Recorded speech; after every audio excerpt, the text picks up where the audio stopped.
Tem uma coisa chamada viés de confirmação. O que é o viés de confirmação? É uma tendência mental de buscar interpretar e lembrar informações que confirmam nossas crenças e hipóteses já existentes, ignorando e descartando dados contrários. É um processo de economia mental. É como se o nosso cérebro resolvesse, de forma otimizada, buscar apenas aquilo que já está confirmado. Quem trabalha com hipnoterapia sabe bem a questão do Yes 7. Yes 7 é quando você diz 3 vezes uma verdade, a partir da quarta, o cérebro, a nossa mente, acaba não necessitando da comprovação da evidência disso. O viés de confirmação segue na mesma linha. Então você tem uma percepção, e por uma questão econômica, por uma questão de agilidade, você passa a encarar de forma inconsciente as possibilidades diante do quadro pintado, do quadro montado. Né? Todas as pessoas que apresentam esse viés, elas acabam sem perceber, porque cognitivamente é mais confortável para absorver os elementos que reforçam as ideias prévias que estão enfrentando, passam a, sem perceber, a validar apenas aquilo que de fato é conveniente. Bom, como é que funciona esse viés de confirmação? Ele funciona da seguinte forma: a memória, né, ela pesquisa e interpreta de forma seletiva aquilo que a gente está trazendo à nossa mente, privilegiando informações compatíveis, compatíveis com a opinião. Então, se eu tenho uma opinião de esquerda política, então automaticamente, pelo viés de confirmação, eu sempre vou validar as informações de esquerda. Se eu tenho uma opinião de direita, eu sempre vou validar primeiro essas informações. Independente de elas serem melhores ou piores, não há um julgamento verdadeiro, né? Não há um julgamento racional. Bom, se eu sou religioso, eu teria, pelo viés de confirmação, a tendência a olhar sempre pelo campo da religiosidade e validar isso. Mas se eu sou anti-religião, ou sou um ateu, eu terei sempre essa tendência. Bom, se eu sou comportamentalista, eu teria a tendência de olhar pelo lado do comportamentalismo e vice-versa. E se eu sou uma pessoa muito moralista, eu teria a tendência de julgar. Mas se eu sou também muito liberal, eu teria também a tendência de julgar, sempre no viés de confirmação. Né? Isso é mais forte em temas carregados de emoção. Quer dizer, se eu me permito emocionar com alguma situação, time de futebol, política, religião, família, crença, valores, eu passo a dificultar a entrada de opiniões alheias, distintas daquilo que internamente eu confirmo. O efeito disso ele foi confirmado principalmente por um psicólogo chamado Peter Watson. Peter Watson, nos anos de 1960, mostrou, evidenciou, ele vive nesse mundo que gosta de evidências, então ele evidenciou por meio de experimentos como as pessoas buscam provas para confirmar suas próprias hipóteses e negligenciam evidências no sentido oposto. Joia, Orlando, sabemos disso. Né? Qual é a relevância disso para a proposta clínica, psicanalítica? A supervisão clínica tem como objetivo, um dos seus objetivos, é quebrar o viés de confirmação.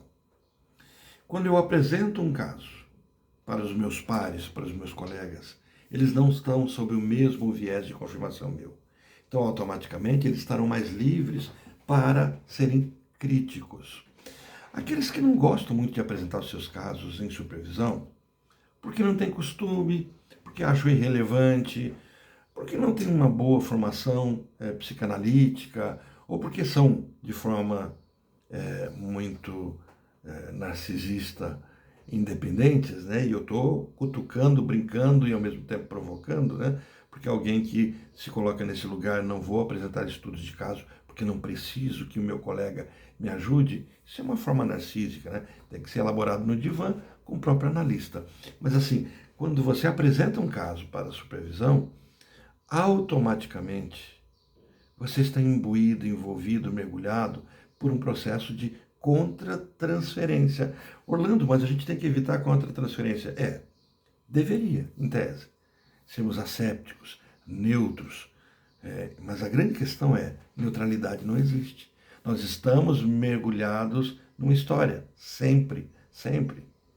Você, psicanalista, a sua fé, a sua ideologia política, seus valores, seus conceitos, sua história entram, atrapalham, atravessam a história do seu paciente. E o que é qual é o caminho que começou a perceber, se estabelecer? A partir de Ferenczi, depois avançando em Lacan sobre isso, supervisão. Um grupo de colegas que dão conta de enxergar com os olhos diferentes dos nossos olhos. Precisamos de supervisão. Bom, estou gravando esse vídeo para deixar isso claro para você. Né? Você do percurso tem esse espaço. Se você não for do percurso, né, se você é de um outro percurso, de uma outra sociedade, procure os seus pares. Você precisa disso. Você precisa dos seus colegas ouvirem do seu caso. E ouvindo o seu caso, você perceber o que você não percebeu. Ou permitir que eles percebam aquilo que você não percebeu. Aprender com os colegas. Sempre aprender com os colegas. Não existe ser humano, não existe neurótico, não existe psicanalista, não existe filósofo, não existe teórico que não possa aprender o tempo todo. Se você acha que você não pode aprender, voltamos ao ponto de um narcisismo, e aí esse é um processo mais patológico. Mas eu creio que não é o seu caso, como o seu caso é de uma pessoa com mente sadia, procure seu grupo para supervisão.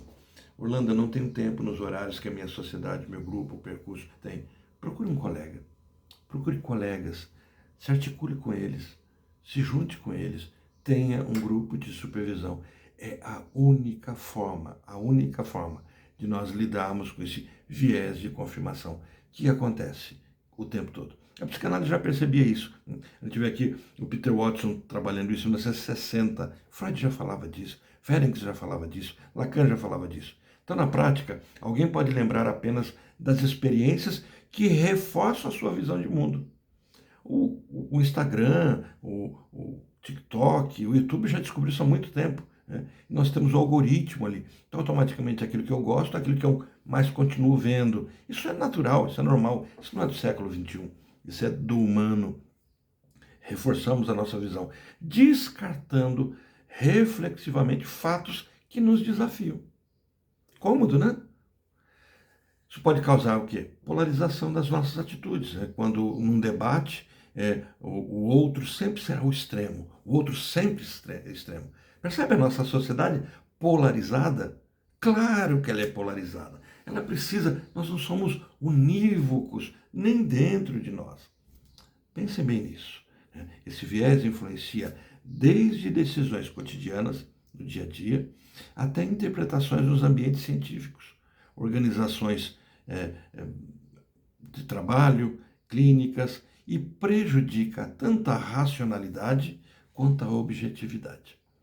Como é que a gente lida com isso? Bom, tem um método simples. Para a clínica psicanalítica, supervisão. Para o dia a dia, para lidar com esse viés de confirmação, primeiro, reconheça o viés deliberadamente e busque informações divergentes para ajudar a diminuir seu efeito. Então, se você perceber que você está muito tendencioso, né? Se você está muito de esquerda, comece a ler alguma coisa de direita. Se está muito de direita, comece a ler alguma coisa de esquerda. Se você está muito comportamentalista, comece a ler alguma coisa psicodinâmica. Se você está muito psicodinâmico, comece a ler alguma coisa comportamentalista. Se você está muito religioso, comece a ler alguma coisa mais liberal. Se você está muito liberal, comece a ler alguma coisa religiosa. Percebe? Tenta dar leveza à vida. Né? Espalhe fontes de diversas abordagens diante do seu próprio olhar, da sua própria leitura, da sua própria biblioteca. Discuta ideias com um pouco mais de abertura. Não seja fanático, não seja radical em nada sobre o conhecimento. O conhecimento só funciona quando ele está aberto. Tem um versículo bíblico que eu gosto muito, né? Ele diz assim, ouça de tudo, aprenda de tudo, retenha o que é bom. Não é só espiritual essa orientação, é orientação de sabedoria, de vida, né? Ouça de tudo, Retém o que é bom, o que você percebe que é útil, que é necessário. Não existem leituras, pensamentos, discussões proibidas quando se quer aprender. Não fechem, não se bitolem. O viés de confirmação nos foca, nos bitola, nos coloca num problema muito sério. Não é bom para a psicanálise, não é bom para o ser humano, mas para o psicanalista não é. Espero ter contribuído com vocês nesse processo de crescimento pessoal e nesse processo do próprio amadurecimento clínico.